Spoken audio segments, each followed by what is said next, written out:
بسم اللہ الرحمن الرحیم اللہم صلی علی محمد عبدک و رسولک و صلی علی المؤمنین والمؤمنات والمسلمین والمسلمات الاحیاء منہم والاموات۔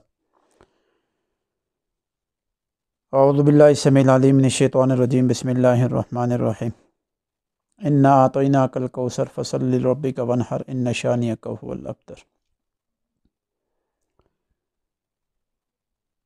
جس طرح ہم نے پچھلے ویڈیو کے اندر اپنے تمام سامعین کو بتایا تھا کہ ہم اپنے چینل کے ذریعے سے عملیات، جادو، جنات، نظر بد، روحانی اور جسمانی بیماریوں کے حوالے سے آپ کو مختلف چیزیں سکھا دیں گی کہ ہر بندہ گھر بیٹھے جادو جنات کی پہچان کر سکتا ہے، اور ساتھ ساتھ اس کا توڑ بھی جو اس کے بس میں ہو سکے گا وہ کر لے گا۔ تو اسی حوالے سے آج ہمارا جو پہلا یہ سبق ہے وہ یہ ہے کہ عملیات کی سب سے پہلے 3 چیزیں آپ ذہن میں رکھ لیں: تعریف، موضوع اور غرض و غایت۔ پھر تعریف میں بھی 2 قسمیں، ایک اس کے لغوی معنی ہیں اور ایک اصطلاحی۔ لغوی معنی ہیں عمل کرنے والا، عامل یعنی عمل کرنے والا، اور اصطلاحی ہیں کہ جو کام کر رہا ہے اس کے راز اور رموز جانتا ہو اور اس کے اوپر اس کو پوری دسترس حاصل ہو۔ اور اس کے آگے موضوع کیا ہے کہ قرآن اور حدیث کے اندر رہتے ہوئے یہ اعمال کرنے۔ اور غرض و غایت کیا ہے کہ جو کام میں کر رہا ہوں اس کی برکت سے اللہ تعالیٰ کا قرب مجھے حاصل ہو جائے اور اللہ تعالیٰ مجھ سے راضی ہو جائیں۔ میں جو خدمت کر رہا ہوں، جو لوگوں کا جادو کاٹ رہا ہوں، جنات نکال رہا ہوں، یہ جو کام کر رہا ہوں اس کے اوپر میری مرضی، منشا، میری نیت صرف اور صرف اللہ کی رضا ہے۔ اب یہ تو اس کی ابتدائی چیزیں میں نے بتا دی، لیکن آپ کو یہ بات علم میں ہونی چاہیے کہ عملیات موجودہ دور کا نام ہے۔ صحابہ حضور علیہ الصلاۃ والسلام کے دور میں یہ نام نہیں تھا، یہ موجودہ اس کے نام ہے عملیات۔ اس دور کے اندر اس کو راقی کہتے تھے، دم جاننے والا آدمی، دم کرنے والا، رقیہ، ٹھیک ہے۔ اور بخاری شریف کے اندر غالباً پورا باب اسی کا ہے، باب الرقیہ کے نام سے، اور اسی کے اندر وہ حدیث بھی ہے جس سے پیسے لینا، سارا کچھ کرنا جائز ہے۔ تو یہ آپ کو ایک بنیادی بات بتا دی کہ عملیات موجودہ دور کے الفاظ ہیں، یہ پرانے دور کے الفاظ نہیں ہیں، ٹھیک ہے۔ اس دور کے اندر راقی کہتے تھے، رقیہ کے نام سے، اور الحمدللہ ہم اپنے نام سے بھی راقی لکھتے ہیں۔ الشیخ الراقی کا بھی مطلب یہی ہے کہ دم جاننے والا آدمی۔ یہ تو اس کو ہو گیا ابتدا۔ اب میں آپ کو جادو جنات کی تشخیص، جو اس کا پہلا سٹیپ ہے، اس کی وجہ کہ اگر آپ کی تشخیص صحیح نہیں ہے تو آپ مرض کو نہیں پہچان سکتے۔ اور یہ اصول آپ ذہن میں رکھیں کہ عملیات کے اندر بھی، ڈاکٹری فیلڈ کے اندر بھی، حکماء کی فیلڈ کے اندر بھی تشخیص ضروری ہے۔ جس آدمی کا فن پہلا تشخیص صحیح ہو، وہ مرض صحیح سمجھتا ہو، مرض کے متعلق اپنے مریض کو صحیح سمجھا سکے، تو اس آدمی کا علاج 100% صحیح ہوتا ہے، اور اللہ تعالیٰ اس میں صحیح جان ڈال دیتے ہیں، 100% اس بندے کو شفا دے۔ لیکن ایک آدمی کی تشخیص صحیح نہیں ہے، تشخیص کے اندر کمیاں کوتاہیاں ہیں، تو وہ آدمی اپنی اس مریض کے ٹارگٹ پہ جو اس کی مرض ہے وہاں تک نہیں پہنچ سکتا۔ تو میں نے آپ سے پچھلی دفعہ عرض کیا تھا کہ صرف عملیات کے اندر 21 تشخیصیں، ہم کسی کا جادو جنات یا جو بھی مریض سامنے آتے ہیں تو ان کو چیک کرنے کے لیے 21 طریقے۔ یہ سارے طریقے میں سے چند طریقے میں آپ کو بتا دیتا ہوں جو انتہائی مجرب ہیں اور آسان ہیں، جو ہر آدمی کر سکتے ہیں، اور ان طریقوں سے آپ 100% یہ پرکھ سکتے ہیں کہ اس بندے کے اوپر جادو ہے، جنات ہیں، نہیں ہیں، جو بھی چیزیں۔ اور یاد رکھیے گا جتنا اس کے اوپر محنت اور مجاہدہ ہوتا ہے اتنی اس کی تشخیص مضبوط ہوتی ہے۔ اس عمل کے اوپر تشخیص کا جو طریقہ سکھا رہے ہیں اس کے اوپر بھی مجاہدہ ہے، جتنی مجاہدہ کرتے ہیں اللہ تعالیٰ سکھا دیتے ہیں، اس کے اتنے راز اور رموز انسان کے کھولتے ہیں۔ بعض تشخیص ایسی ہے کہ صرف آنکھیں بند کریں تو اللہ تعالیٰ دکھانا شروع کرتے ہیں اس بندے کے ساتھ یہ مسئلہ ہے، یہ مسئلہ۔ بعض وہ ہیں جو مریض سامنے آتا ہے تو تب بھی پتہ چل جاتا ہے۔ اب پتہ چلنے سے بعض لوگ فوراً فتویٰ ٹھوکیں گے جی یہ غیب کی چیزیں نہیں ہیں، اس کے اوپر مرض ہے۔ اب ڈاکٹر کو اللہ تعالیٰ نے اس مجاہدے اس علم کی برکت سے چیز سامنے دکھا دیتے ہیں کہ اس بندے کے ساتھ یہ مسئلہ ہے، یہ پرابلم چل رہی ہے۔ جس طرح حکماء جو پرانے دور کے تھے وہ صرف نبض کے اوپر ہاتھ رکھتے تھے تو پوری باڈی کے اندر سارا کچھ دکھا دیتے تھے۔ اسی طریقے سے ایک بات یہ بھی ذہن میں رکھیں، جب ہم عملیات کو لیں گے تو پھر عملیات بیسک یہ تصوف کی جز ہے، تو ہم نے تصوف کے امام کو چیک کرنا ہے کہ وہ اس نے کیا اصول رکھے ہیں، کیونکہ تصوف کے امام اور فقہ کے امام یہ دونوں الگ الگ ہیں۔ اب فقہ کے جو اصول ہیں وہ کچھ اور ہیں اور تصوف کے اصول الگ ہیں۔ اب تصوف والا جو امام ہوگا وہ ہمیں بتائے گا کہ یہ علاج کے جو طریقے ہیں، یہ جو تشخیص کے طریقے ہیں، یہ کہاں سے ثابت ہیں۔ اب فقہ کے امام کو پوچھیں گے تو وہ یہ باتیں نہیں بتا سکے گا کیونکہ ان کی فیلڈ الگ ہے۔ تو یہ جو عملیات کی فیلڈ ہے یہ تصوف کی جز ہے، یعنی تصوف کا حصہ ہے، تو تصوف کے امام سے پوچھیں گے کہ یہ چیزیں کہاں سے ہیں، تو ان کے تجربات ہیں، ان کے طریقہ کار ہیں۔ بس طریقہ اور تجربہ یہ دونوں چیزیں شریعت سے نہ ٹکراتی ہوں، اس کو اسلام جائز سمجھتا ہے، اور جو طریقہ اور جو چیز تشخیص آپ کی اسلام سے ٹکرائے گا، شریعت سے ٹکرائے گا، اس کو ہم رد کریں گے، اس کو شریعت نہیں مانے گی، اور یہ اسلام اینٹی اسلام ہوگا۔ جو چیز شریعت کو نہیں ٹکراتی اور شریعت کے خلاف نہیں ہے وہ آپ اس کو اینٹی اسلام نہیں کہہ سکتے۔ پھر یہ بھی سمجھیں کہ عامل اور جادوگر میں بھی فرق ہے۔ عامل بیسک روحانی طاقت سے یہ اوپر جاتا ہے اور اس کے پیچھے روحانی پاور ہوتی ہے، اور جادوگر کے پیچھے 100% شیطان کی پاور ہوتی ہے، اس کی طاقت ہوتی ہے۔ تو آج کا ہمارا جو موضوع ہے وہ تشخیص ہے۔ میں نے پہلے کہا کہ تشخیص کے 21 طریقے ہیں، میں سب سے بنیادی اور آسان طریقے چند آپ کو بتا دیتا ہوں جو آپ گھر بیٹھے یہ کام کر سکتے ہیں۔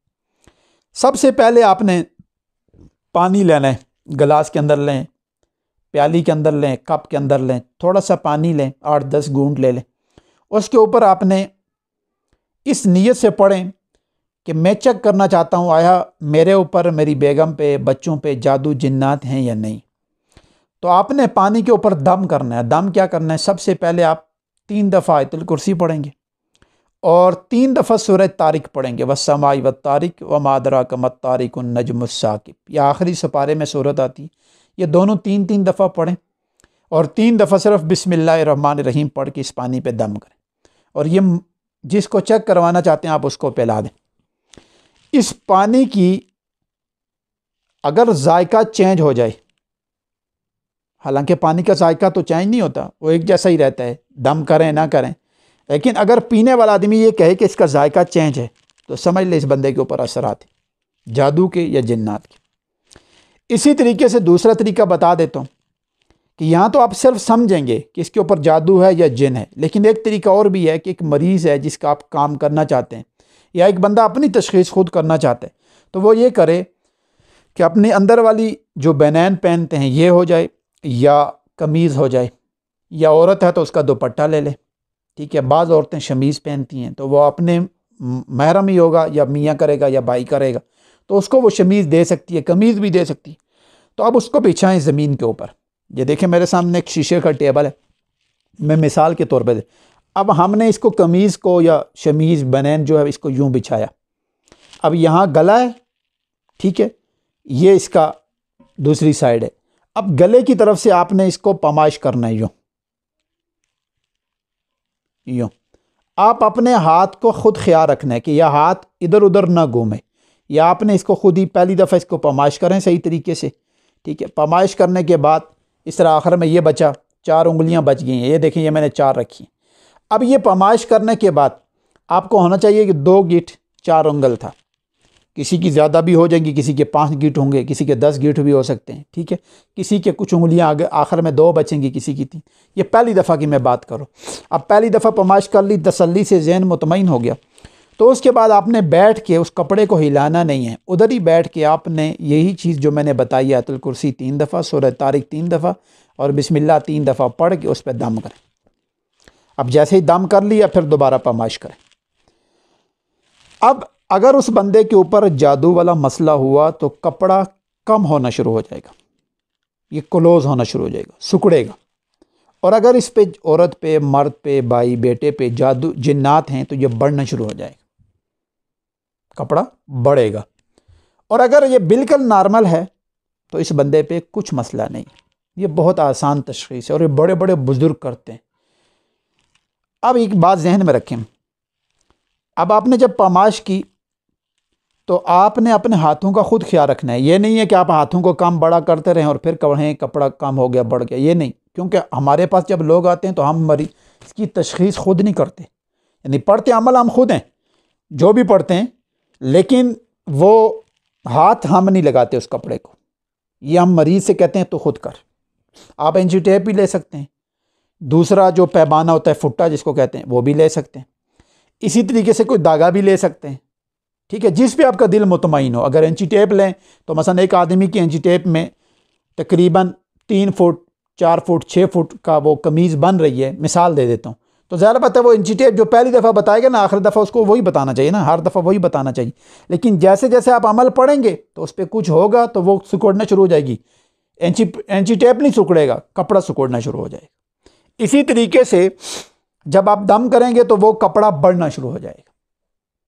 اب پہلی بات یاد رکھیں، جادو انسان کو سکیڑتا ہے، اس لیے کپڑا کم ہونا شروع ہو جاتا ہے، یہ پہلی بات سنیں۔ دوسری بات اس کا راز، دوسرا راز یہ ہے کہ جنات انسان کے وجود میں جب داخل ہوتے ہیں، ساتھ ہوتے ہیں تو جسم ایک ہے نا تو 2 ہو جاتے ہیں، تو اس لیے کپڑا بڑھنا شروع ہو جاتا ہے، یہ دوسرا راز۔ اور تیسرا برابر رہنا، کہ اس کے ساتھ کوئی مسئلہ نہیں ہے، تیسرا کپڑا برابر ہے، پہلی دفعہ بھی آپ نے کیا کوئی مسئلہ نہیں، برابر رہا، دوسری دفعہ بھی برابر رہا اور تیسری دفعہ بھی برابر رہا، تو سمجھ لیں کہ اس کے ساتھ کوئی مسئلہ نہیں ہے، کوئی جادو جنات کچھ بھی نہیں ہے، یہ بندہ کلیئر ہے۔ اگر اس کو پرابلم کوئی ہو رہی ہے، کوئی اس کو تکلیف ہو رہی ہے، سر درد ہے، پیٹ ہے، کوئی بیماری اس کے اوپر لاحق ہے، تو سمجھ لیں اس بیماری کے پیچھے نہ جادو ہے نہ جن ہے، یہ ڈاکٹری مسئلہ ہے اور اس بندے کو ڈاکٹر سے ہی علاج کروانا چاہیے۔ اگر یہ دم کرنا چاہتا ہے تو کوئی بھی اللہ کا نام پڑھ کے کوئی چیز بھی پڑھ کے تو دم کرے اپنا۔ یہ تشخیص کا 2 طریقے ہیں۔ اب بات ایک ذہن میں رکھیے گا، جو بندہ اپنے گھر کا، یہ علاج آپ صرف اپنے گھر کا کر سکتے ہیں، کسی اور بندے پہ چیک نہ کیجیے گا، اور اپنے گھر میں علاج اس تشخیص سے پہلے 3 دفعہ ویسے آیت الکرسی پڑھ کے اپنا حصار ضرور لگائیں۔ بعض دفعہ ایسا ہوتا ہے، ہمارے ساتھ بھی ہو جاتا ہے کہ تگڑے جنات پیچھے بیٹھے ہوتے ہیں، آپ جیسے ہی پھونک ماریں گے تو یہ تشخیص تو اس میں تو آ جائے گا، لیکن ساتھ آپ پکڑے جائیں گے، آپ کے وزن کندھوں پہ لوڈ پڑنا شروع ہو جائے گا، چکر آنا شروع ہو جائیں گی، گھبراہٹ شروع ہو جائے گی، تو اس سے بعد لوگ ڈر جاتے ہیں، خوف محسوس کرتے ہیں، تو اس سے آپ نے ڈرنا نہیں ہے، پہلے اپنا 3 دفعہ حصار لگانا ہے، پھر اپنی تشخیص کریں، اپنی بیگم کی کریں، بچوں کی کریں، اور یہ تشخیص کا میں نے آپ کو مختصر طریقہ کار بتا دیا۔ اچھا، یہ تشخیص کا طریقہ آپ بالش پہ بھی کر سکتے ہیں، اس طرح ہاتھ لگایا، اس کو نشان لگا لیں دوسرے آدمی سے، پھر پڑھیں، پھونک ماریں اور پھر آپ لگائیں، پھر بھی یہ کم اور بڑھنا شروع ہو جائے گا۔ یہ ایک اس کا بہترین طریقہ کار ہے۔ باقی اس کے مختلف طریقے ہیں، وہ بھی آگے چل کے آپ کو بتا دیں گے، لیکن اس پہ آپ کی توجہ ہونی چاہیے اور اس پہ پورا دھیان اور یقین ہونا چاہیے۔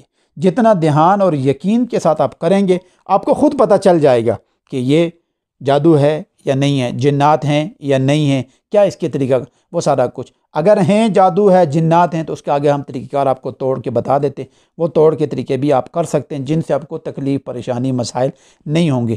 اگر ہوتے ہیں تو وہ ہمارے واٹس ایپ نمبر موجود ہیں، اور آپ کمنٹس کے اندر بھی اور ساتھ ہمیں فون کے اوپر بھی واٹس ایپ پہ ہمیں بتا سکتے ہیں، ہم آپ کی ساتھ ساتھ رہنمائی کر دیں گے۔